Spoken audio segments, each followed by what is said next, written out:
बेटी एक बार चल के लड़के को देख तो लो। मेरा दावा है कि लड़का तुम्हें बहुत पसंद आएगा। बाला बहुत अच्छा लड़का है। हाँ हाँ बेटी, हम लोग तुम्हारे दुश्मन तो नहीं है। किसी अच्छे लड़के से ही तुम्हारी शादी करवाएंगे ना। आखिर तू हमारी इकलौती बेटी है। अच्छा ठीक है माँ, अब ज्यादा भावुकतापूर्ण शब्दों का इस्तेमाल ना करो। मैं चलने के लिए तैयार हूँ। चलो फिर बिना देर के हम सब चलते हैं। सभी बाला के घर पहुंचते हैं। अरे क्या बात है बहन जी, अभी तक आपका बेटा नहीं आया? जी बस आता ही होगा। तभी वहाँ बाला आता है। लो जी, आ गया मेरा बेटा। ये लोग तुझे देखने आए हैं और ये इनकी बेटी नम्रता है। बाला के सर पर बिल्कुल बाल नहीं होते। ये देख नम्रता और उसके परिवार वालों की आंखें फटी की फटी रह जाती है। ये तो टकला है। हे भगवान, माँ पिताजी आप दोनों एक टकले से मेरी शादी करवाने वाले थे। अरे ये तो पूरा उजड़ा चमन है। देखो बेटी, इस तरह किसी का मजाक उड़ाना गलत है। किसी के बारे में इस तरह की बातें नहीं करते।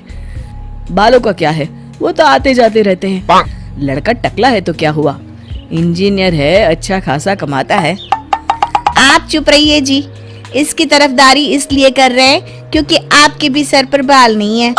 मैंने तो आपसे शादी कर ली, मगर मैं अपनी बेटी की शादी एक टकले से बिल्कुल नहीं करवाऊंगी।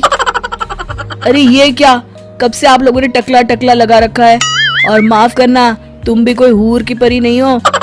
तुम लोग मेरे घर में आकर मेरी ही बेइज्जती कर रहे हो। निकल जाओ यहाँ से। हाँ हाँ तो जा रहे हैं ना, हमें भी यहाँ रुकने का कोई शौक नहीं है।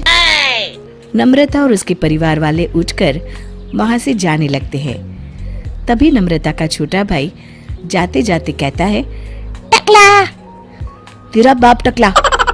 और इस तरह बाला का रिश्ता टूट जाता है। फिर एक दिन सड़क के किनारे एक आदमी घूम घूम कर कंधी बेच रहा होता है। कंधी ले लो, कंधी, एक से बढ़िया एक कंघी ले लो, नए जमाने की कंघी ले लो। अरे भाई ये ले लो। घूमते घूमते वो बाला के पास पहुंच जाता है। अरे भाई साहब, कंधी लोगे क्या? ये लो। तभी उसकी नजर बाला के सर के ऊपर पड़ती है। अरे माफ करना भाई साहब, आप इसे लेकर क्या करोगे? आपके सर पर तो बाल ही नहीं है। आपका तो स्टेडियम पूरा खाली है। चलता हूँ, कंधी ले लो, कंधी ले लो। कंधी वाले की बातें सुनकर बाला को बुरा लगता है। उस समय बाला को ऐसा महसूस होता है कि उसके लिए दुनिया में सबसे कीमती कोई चीज अगर है तो वो सिर्फ बाल है। बाला सड़क पर चलते हुए लोगों के बाल बड़े गौर से देखता है। चलते चलते बाला एक मंदिर के पास पहुंच जाता है। हे भगवान, तुमने ये मेरे साथ क्या किया? थोड़े से बाल अगर मुझे दे देते तो तुम्हारा क्या चला जाता? सारी दुनिया मेरा मजाक उड़ाती है। अरे भाई, आज पहला इंसान देख रहा हूँ जो मंदिर आकर भगवान से अपने लिए बाल मांग रहा है।